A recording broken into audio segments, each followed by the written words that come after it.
इस अध्याय में बताया गया है कि किस तरह श्री भगवान श्री कृष्ण के पिता नंद महाराज एक अजगर द्वारा निगल लिए गए थे। ये अजगर विद्याधर नामक देवता था, किंतु अंगिरा मुनि ने इसे शाप दिया था। भगवान श्री कृष्ण ने अपने पिता को बचाया और साथ ही इस देवता को शाप मुक्त किया। 35वें अध्याय में 26 श्लोक है, जिसमें भगवान श्री कृष्ण द्वारा गाय लेकर चरगाहे में जाने और उनके वियोग में गोपियों के गीत का वर्णन हुआ है। 36वें अध्याय में 40 श्लोक है, इसमें भगवान श्री कृष्ण द्वारा अष्टासुर का वध तथा श्री नारद मुनि द्वारा कंस से भगवान श्री कृष्ण तथा श्री राम का वसुदेव के पुत्र होने का रहस्योद्घाटन का वर्णन मिलता है। इस रहस्योद्घाटन के फलस्वरूप कंस इन दोनों को मारने की योजना बनाता है। वह अपने सहायक केशी को वृंदावन भेजता है और बाद में श्री राम तथा भगवान श्री कृष्ण को मथुरा लाने के लिए अक्रूर को भेजता है। अध्याय 37 में 33 श्लोक है, इसमें भगवान श्री कृष्ण द्वारा केशी असुर का वध, भगवान श्री कृष्ण की भावी लीलाओं का वर्णन करते हुए श्री नारद मुनि द्वारा उनकी पूजा तथा भगवान श्री कृष्ण द्वारा व्योमासुर वध का वर्णन हुआ है। 38वें अध्याय में 43 श्लोक है, इसमें अक्रूर का वृंदावन गमन एवं श्री राम श्री कृष्ण तथा नंद द्वारा उनके स्वागत का वर्णन हुआ है। 39वें अध्याय में 58 श्लोक है, इसमें कंस द्वारा आमंत्रित किए जाने पर श्री राम तथा भगवान श्री कृष्ण का मथुरा के लिए प्रस्थान बताया गया है। जब वे रथ पर सवार हुए तो गोपियां विलाप करने लगी और भगवान श्री कृष्ण ने उन्हें सांत्वना देने हेतु अपना दूत भेजा, तभी वे मथुरा के लिए प्रस्थान कर पाए। रास्ते में अक्रूर को यमुना के जल के भीतर संपूर्ण विष्णु लोक का दर्शन कराया गया। 40वें अध्याय में 30 श्लोक है, जिनमें अक्रूर द्वारा की गई स्तुतियों का वर्णन है। 41 अध्याय में 52 श्लोक है और इनमें श्री राम तथा भगवान श्री कृष्ण द्वारा मथुरापुरी में प्रवेश करने का वर्णन हुआ है। वहां की स्त्रियां इन दोनों भाइयों के दर्शन करके अत्यधिक हर्षित हुई। भगवान श्री कृष्ण ने एक धोबी को मारा, सुदामा का गुणगान किया और उसे वर दिया। 42वें अध्याय में 38 श्लोक है, इसमें भगवान श्री कृष्ण द्वारा कुब्जा उद्धार तथा कंस के विशाल धनुष को तोड़ने और इसके संरक्षणों को मारने का वर्णन है। इस तरह कंस तथा भगवान श्री कृष्ण की भेंट हुई। अध्याय 43 में 40 श्लोक है, कंस की रंगभूमि के बाहर भगवान श्री कृष्ण ने कुलिया पीड़ नामक हाथी को मारा, फिर रंगभूमि में प्रविष्ट होकर चाणूर से बातें की। 44वें अध्याय में 51 श्लोक है, जिनमें भगवान श्री कृष्ण तथा श्री बलराम द्वारा चाणूर तथा मुष्टिक नामक मल्लों के मारे जाने और इसके बाद कंस तथा उसके 8 भाइयों के मारे जाने का वर्णन हुआ है। किंतु भगवान श्री कृष्ण ने कंस की पत्नियों तथा अपने माता पिता देवकी तथा वसुदेव को संतावना दी। 45वें अध्याय में 50 श्लोक है, इसमें भगवान श्री कृष्ण द्वारा अपने माता पिता को सांत्वना देने और उनके अपने नाना उग्रसेन के सिंहासनारूढ़ कराने का वर्णन है। वृंदावन वासियों को ये वचन देने के बाद वे शीघ्र ही वृंदावन लौटेंगे। भगवान श्री कृष्ण का क्षत्रिय संस्कार संपन्न हुआ। वे ब्रह्मचार्य व्रत धारण करके गुरुकुल में रहे, जहाँ उन्होंने नियमित रूप से अध्ययन किया। पंचजन नामक असुर का वध करके उन्हें पंचजन्य नामक शंख प्राप्त हुआ। भगवान श्री कृष्ण ने अपने गुरु पुत्र को यमराज के पाठ से छुड़ाकर गुरु को लाकर सौंपा। इस तरह गुरु का ऋण उतारने के लिए गुरु दक्षिणा देकर भगवान श्री कृष्ण मथुरापुरी लौट आए। 46वें अध्याय में 49 श्लोक है, जिनमें भगवान श्री कृष्ण ने अपने माता पिता यशोदा तथा नंद महाराज को ढाढ़स बधाने के उद्देश्य से उद्धव को वृंदावन भेजा। 47वें अध्याय में 69 श्लोक है, जिनमें भगवान श्री कृष्ण के आदेशानुसार उद्धव गोपियों को सांत्वना देने जाते हैं, तब मथुरा लौट आते हैं। इस तरह उद्धव को वृंदावन वासियों द्वारा भगवान श्री कृष्ण के लिए अनुभूत परम आनंददायक प्रेम का पता चलता है। 48वें अध्याय में 36 श्लोक है, इसमें बताया गया है कि भगवान श्री कृष्ण ने किस प्रकार कुब्जा के घर जाकर उनके साथ भोग करके उसकी इच्छा पूरी की। इस प्रकार भगवान श्री कृष्ण अक्रूर के घर गए।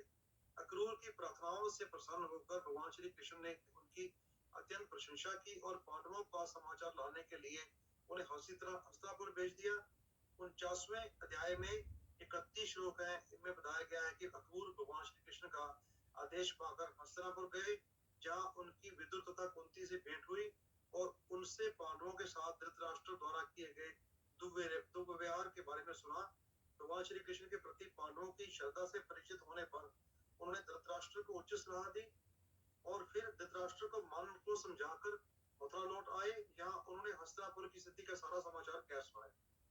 50वें अध्याय में 57 श्लोक है। इसमें जरासंध द्वारा मथुरा पर आक्रमण करने का उल्लेख है। जब जरासंध ने सुना कि उनका दामाद कंस मारा गया तो उसने श्री राम तथा भगवान श्री कृष्ण को मार डालने के लिए मथुरा पर आक्रमण कर दिया, किंतु उसे 17 बार मुंह की खानी पड़ी। जब 18वीं बार जरासंध मथुरा पर आक्रमण करने वाला था तो श्री नारद मुनि के कहने से काल्यावन ने भी मथुरा पर धावा बोल दिया। इस तरह यादव वंश योग शक्ति द्वारा जल के बीच बने किले में प्रविष्ट हुआ और वहां रहा। यादव वंश की सुरक्षा का पूर्ण प्रबंध करके तथा भगवान बलदेव से परामर्श करने के बाद भगवान श्री कृष्ण द्वारका से बाहर आए। अध्याय 51 में 63 श्लोक है, जिसमें मुचुकुंद द्वारा मात्र दृष्टिपात करने से कालेवन के मारे जाने का उल्लेख मिलता है। अध्याय 52 में 44 श्लोक है। इस अध्याय में मुचुकुंद भगवान श्री कृष्ण की स्तुति करता है और भगवान श्री कृष्ण कालेवन के सारे सैनिकों को मारकर उनसे प्राप्त सारी संपत्ति को लेकर द्वारका लौट आते हैं। जब जरासंध फिर से मथुरा पर आक्रमण करता है तो श्री राम तथा भगवान श्री कृष्ण भागकर पहाड़ की चोटी पर चढ़ जाते हैं, मानो डर गए हों। जिसके बाद जरासंध पर्वत को आग लगा देता है। जरासंध के देखे बिना भगवान श्री कृष्ण तथा श्री बलराम पर्वतों की चोटी से नीचे कूदकर द्वारका पहुंचते हैं, जो चारों ओर से समुद्र से घिरा है। जरासंध समझता है कि भगवान श्री कृष्ण तथा श्री बलराम दोनों मारे गए हैं, इसलिए वह अपनी सेना लेकर अपने देश लौट जाता है और भगवान श्री कृष्ण द्वारका में रहने लगते हैं। विदर्भ राज की कन्या रुक्मिणी भगवान श्री कृष्ण के प्रति अत्यधिक आकर्षित थी। उसने एक ब्राह्मण के हाथों श्री भगवान के पास एक पत्र भेजा। अध्याय 53 में 58 श्लोक है, 57 श्लोक है। रुक्मिणी की विनती पर भगवान श्री कृष्ण विदर्भ जाकर जरासंध जैसे शत्रुओं की उपस्थिति में रुक्मिणी का हरण कर लाते हैं। अध्याय 54 जिसके 60 श्लोक है, बताता है कि भगवान श्री कृष्ण ने सारे विपक्षी राजकुमारों को हरा दिया और रुक्मिणी के भाई रुक्मी को कुरूप बना दिया। फिर भगवान श्री कृष्ण रुक्मिणी के साथ द्वारका लौट आए, जहां आकर उन दोनों ने औपचारिक विवाह कर लिया, किंतु रुक्मी अपने बहनोई भगवान श्री कृष्ण से क्रुद्ध होकर भोजकट नामक स्थान में रहने लगा। 55 अध्याय में 40 श्लोक है, जिसमें प्रद्युम्न का जन्म, शंबरासुर द्वारा प्रद्युम्न का अपहरण और बाद में किस तरह प्रद्युम्न के द्वारा शंबरासुर वध और अपनी पत्नी रति देवी के साथ द्वारका लौट आने का वर्णन मिलता है। 56 अध्याय में 45 श्लोक है।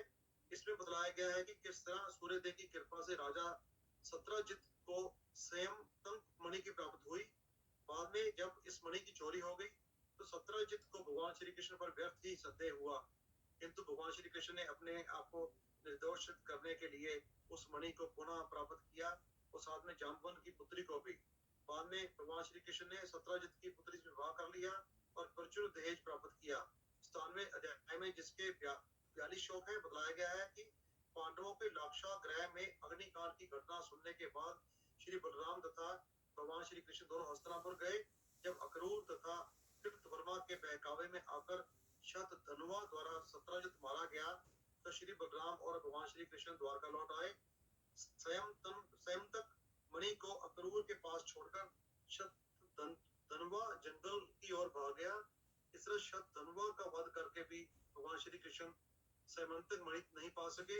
अंत में मणि ढूंढ निकाली गई और अक्रूर को दे दी गई। 98वें अध्याय में 58 श्लोक है। जब पांडवों का अज्ञातवास समाप्त हुआ तब भगवान श्री कृष्ण ने उनसे भेंट करने इंद्रप्रस्थ गए। इसके बाद उन्होंने कालिंदी आदि 5 महिलाओं से विवाह किया। जब भगवान श्री कृष्ण तथा अर्जुन ने खांडव वन में आग लगा दी तो अर्जुन को गांडीव धनुष प्राप्त हुआ। माया दानव ने पांडवों के लिए सभा भवन बनाया और इससे दुर्योधन अत्यधिक व्यवस्थित हो गया। 59वें अध्याय में 45 श्लोक है। इस अध्याय में भगवान श्री कृष्ण ने इंद्र की प्रार्थना पर साक्षात पृथ्वी के पुत्र नरकासुर तथा मुर इत्यादि उसके असुर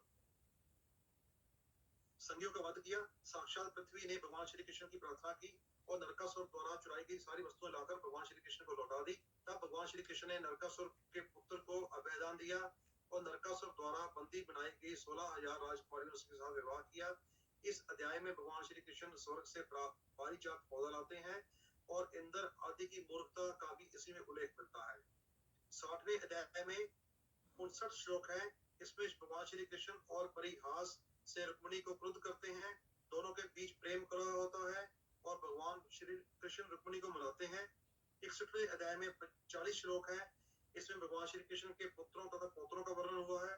अनिरुद्ध के विवाह के समय श्री बलराम रुक्मिणी का वध करते हैं और कलिंग राज के दांत तोड़ते हैं। 62वें अध्याय में 33 श्लोक है। इस अध्याय का शुभारंभ बाणासुर की पुत्री उषा के हरण की वार्ता एवं उषा तथा अनिरुद्ध के प्रेमालाप से होता है।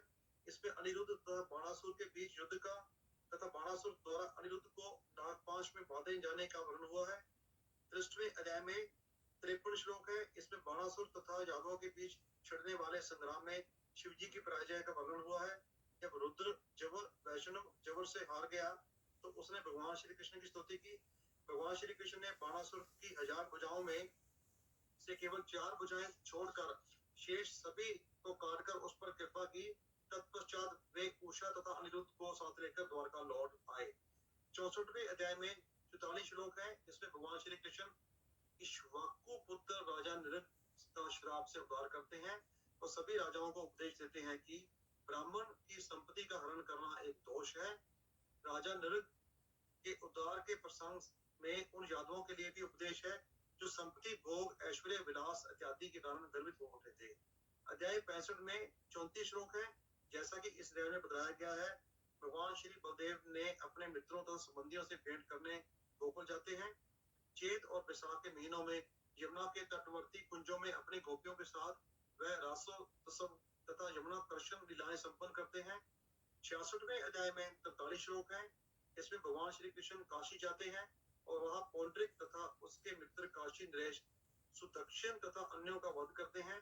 अध्याय 67 में 28 श्लोक है, जिसमें वैतक पर्वत में अनेक युवतियों के साथ श्री बलदेव जी द्वारा भोग विलास करने एवं मैद के भाई तथा नरकासुर के मित्र दिविद नामक उपद्रवी लंगूर के मारे जाने का वर्णन मिलता है। अध्याय 68 में 54 श्लोक है, जिसमें जाम्बती के पुत्र साम द्वारा दुर्योधन की पुत्री लक्ष्मणा के हरण एवं कौरवों से युद्ध करते हुए उसके बंदी बनाए जाने का उल्लेख है। उसे छुड़ाने तथा शांति स्थापित किए जाने के लिए भगवान श्री बलदेव एक शुभ चिंतक के रूप में हस्तिनापुर जाते हैं, किंतु कौरवगण असहयोग दिखाते हैं। अतः उसके अहंकार को देखकर भगवान श्री बलराम अपने हल से हस्तिनापुर नगर को खींचे रहते हैं। इस पर दुर्योधन समेत सारे कौरव श्री बलदेव की स्तुति करते हैं और वे साम तथा लक्ष्मणा समेत द्वारका लौट आते हैं। 69वें अध्याय में 45 श्लोक है। इसमें वर्णन किया गया है कि भगवान श्री कृष्ण किस तरह अपनी 16,000 प्राणियों के साथ गृहस्थ जीवन बिताते हैं। महर्षि श्री नारद मुनि तक को आश्चर्य होता है कि भगवान श्री कृष्ण किस प्रकार 16,000 रूपों में विस्तारित होकर गृहस्थ जीवन बिताते हैं। फलतः श्री नारद मुनि भी भगवान श्री कृष्ण की स्तुति करते हैं, जिसमें भगवान श्री कृष्ण उन पर अत्यधिक प्रसन्न होते हैं। 70वें अध्याय में 47 श्लोक है, जिसमें भगवान श्री कृष्ण के दैनिक कर्मकांड तथा जरासंध द्वारा बंदी बनाए गए राजाओं को मुक्त किए जाने के वर्णन हुआ है। जब भगवान श्री कृष्ण द्वारा इन राजाओं द्वारा भेजे गए दूत से भेंट कर रहे थे, तभी श्री नारद मुनि ने आकर पांडवों की जानकारी दी। श्री नारद मुनि ने भगवान श्री कृष्ण को बताया कि पांडव लोग राजस्व यज्ञ करना चाहते हैं, तो भगवान श्री कृष्ण ने उन्हें सम्मिलित होने की हामी भर दी, किंतु उन्होंने पहले उद्धव का निर्णय जानना चाहा कि क्या राजा जरासंध के वध को प्राथमिकता दी जाए या राजस्व यज्ञ संपन्न कराने को। 71वें अध्याय में 45 श्लोक है, जिसमें भगवान श्री कृष्ण के इंद्रप्रस्थ पहुंचने पर पांडवों की प्रसन्नता का वर्णन हुआ है। भगवान श्री कृष्ण की अकल्पनीय इच्छा थी कि जरासंध का वध हो जाए और महाराज युधिष्ठिर राजस्व यज्ञ भी संपन्न करें। 72वें अध्याय में 46 श्लोक है। भगवान श्री कृष्ण द्वारा राजस्व यज्ञ संपन्न कराने की स्वीकृति दिए जाने पर महाराज युधिष्ठिर अत्यधिक प्रसन्न हुए। इस अध्याय में जरासंध के वध, उसके पुत्र का सिंहासन पर बैठना तथा जरासंध द्वारा कैदी बनाए गए राजाओं की मुक्ति का भी वर्णन हुआ है। 73वें अध्याय में 35 श्लोक है। जब भगवान श्री कृष्ण ने राजाओं को छुड़ा दिया, तब उन्होंने अपनी राजसत्ता मिल गई। तो जरासंध के पुत्र सहदेव ने भगवान श्री कृष्ण की पूजा की और भगवान श्री कृष्ण भीम तथा अर्जुन समेत इंद्रप्रस्थ लौट आए। 74वें अध्याय में 54 श्लोक है। महाराज युधिष्ठिर ने भगवान श्री कृष्ण की स्तुति की और राजस्व यज्ञ में उनकी अग्र पूजा की। श्री भगवान को इस प्रकार सम्मान देना प्रत्येक मनुष्य का सर्वोपरि कर्तव्य है, किंतु चेदी नरेश शिशुपाल के लिए ये असहनीय था। वह भगवान श्री कृष्ण की निंदा करने लगा। अतः श्री भगवान श्री कृष्ण ने उसका सिर धड़ से अलग कर दिया और उसे सारूप्य मुक्ति प्रदान की। राजसूय यज्ञ समाप्त होने के बाद भगवान श्री कृष्ण अपनी रानियों समेत द्वारका लौट आए। 75वें अध्याय में 40 श्लोक है, जिसमें राजसूय यज्ञ संपन्न होने के बाद युधिष्ठिर द्वारा अंतिम स्नान कर्म संपन्न किए जाने का वर्णन है। दुर्योधन माया दानव द्वारा बनाए गए राजमहल को देखकर भ्रमित हो गया, फलतः उसने अपने आप को अपमानित हुआ समझा। 76वें अध्याय में 33 श्लोक है, जिसमें रुक्मिणी का हरण करते समय भगवान श्री कृष्ण द्वारा हराए गए राजा शल्य के संकल्प का वर्णन हुआ है कि किस प्रकार उसने संसार से यादवों का विनाश करने का निर्णय लिया। यादवों को हराने के लिए उसने शिवजी की पूजा की, जिन्होंने उस सौग नामक विमान दिया। जब शालव वृषणियों का युद्ध कर रहा था तो प्रद्युम्न ने मयदानों द्वारा निर्मित विमान को चकनाचूर कर दिया, किंतु शालव के भाई धुमान ने उस पर आक्रमण कर दिया। उसकी गदा से चोट खाकर बेहोश हुए प्रद्युम्न को उसका सारथी युद्ध स्थल से कुछ दूर ले आया, किंतु बाद में प्रद्युम्न को पश्चाताप हुआ कि उसे युद्ध स्थल से दूर क्यों ले जाया गया। 77वें अध्याय में 37 श्लोक है, इसमें प्रद्युम्न होश आने पर शालव से फिर युद्ध करता है। भगवान श्री कृष्ण इंद्रप्रस्थ को द्वारका लौटाने पर तुरंत ही युद्ध स्थल पर पहुंचे, जहां प्रद्युम्न और शालव युद्ध कर रहे थे। यहाँ भगवान श्री कृष्ण ने शालव का वध कर दिया, यद्यपि वह माया जनित अस्त्रों का बलि भांति धारण किया था। 78वें अध्याय में 40 श्लोक है, इसमें शालव का मित्र दंत वक्र तथा उसका भाई विदुरथ भगवान श्री कृष्ण द्वारा मारे जाते हैं। कौरवों तथा पांडवों के युद्ध में भाग लेने की बजाय श्री बलदेव जो द्वारकापुरी में रह रहे थे, तीर्थ भ्रमण करने चले जाते हैं। नैमिषारण्य में रोहर्षण के दुर्व्यवहार के कारण श्री बलदेव उसे मारकर उसके पुत्र उग्रश्रवा अर्थात श्री स्तु गोस्वामी को श्री भागवतम का वाचक नियुक्त करते हैं, जिससे प्राणों का प्रवचन चलता रहे। 79वें अध्याय में 34 श्लोक है, इसमें नैमिषारण्य के ब्राह्मणों द्वारा श्री बलदेव को रोहर्षण की मृत्यु के लिए प्रायश्चित करने के लिए कहा जाता है। वल्लभ नामक असुर को मारने के बाद श्री बलदेव यात्रा करते रहे और तीर्थ स्थानों में स्नान करते हुए अथा कुरुक्षेत्र की युद्धभूमि पहुंचे, जहां भीम तथा दुर्योधन लड़ रहे थे। तत्पश्चात वे द्वारका लौट आए और एक बार फिर नैमिषारण्य गए, जहां उन्होंने ऋषियों को उपदेश दिया। तत्पश्चात वे अपनी पत्नी देवकी समेत वहां से चले गए। कुछ चैप्टर के बीच में पिक्चर्स हैं, सारे फिर हो रहा है दोबारा से। अध्याय 80 में 45 श्लोक है, जिनमें बतलाया गया है कि किस तरह भगवान श्री कृष्ण का मित्र विप्र सुदामा भगवान श्री कृष्ण के पास दान मांगने आए और भगवान श्री कृष्ण द्वारा पूजित हुए। भगवान श्री कृष्ण ने गुरुकुल में अपने बाल्यकाल के संस्मरण सुनाए। 81वें अध्याय में 41 श्लोक है, इसमें भगवान श्री कृष्ण तथा उनके मित्र सुदामा के बीच मैत्री की बातों का उल्लेख मिलता है। भगवान श्री कृष्ण ने सुदामा विप्र से चावल की भेंट बड़े हर्ष से स्वीकार की। जब सुदामा विप्र अपने घर लौटे तो उन्होंने वहां हर वस्तु ऐश्वर्यपूर्ण देखी, फलतः उन्होंने पूर्ण पुरुषोत्तम भगवान की मित्रता की सराहना की और उन्होंने श्री भगवान द्वारा दी गई भेंट से भौतिक ऐश्वर्य का भोग किया और बाद में भगवधाम गए। 82वें अध्याय में 48 श्लोक है, इसमें यादवों द्वारा सूर्य ग्रहण के अवसर पर कुरुक्षेत्र जाने तथा वहां अन्य राजाओं द्वारा भगवान श्री कृष्ण के विषय में बातें करने का वर्णन मिलता है। इस भेंट में भगवान श्री कृष्ण ने नंद महाराज तथा वहां आए वृंदावन वासियों को तुष्ट किया। 83वें अध्याय में 43 श्लोक है, जिसमें कुरुक्षेत्र में एकत्र हुई स्त्रियों के बीच भगवान श्री कृष्ण की बातें चलने तथा द्रौपदी द्वारा भगवान श्री कृष्ण की रानियों से उनके विवाह की बात पूछने का वर्णन हुआ है। 84वें अध्याय में 71 श्लोक है, जब बड़े बड़े ऋषि मुनि भगवान श्री कृष्ण का दर्शन करने कुरुक्षेत्र आए तो भगवान श्री कृष्ण ने उन सबकी बड़ी प्रशंसा की। इस अवसर पर वासुदेव बहुत बड़ा यज्ञ करना चाह रहे थे। अतएव ऋषियों ने सलाह दी कि पूर्ण पुरुषोत्तम परमेश्वर भगवान श्री कृष्ण की पूजा की जाए। यज्ञ संपन्न होने पर वहां आए समस्त जन अपने अपने घरों में चले गए।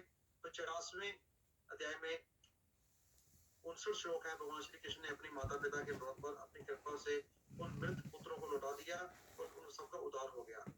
86वें अध्याय में 59 श्लोक है, इस अध्याय में महान युद्ध के पश्चात अर्जुन द्वारा सुभद्रा हरण का वर्णन हुआ है।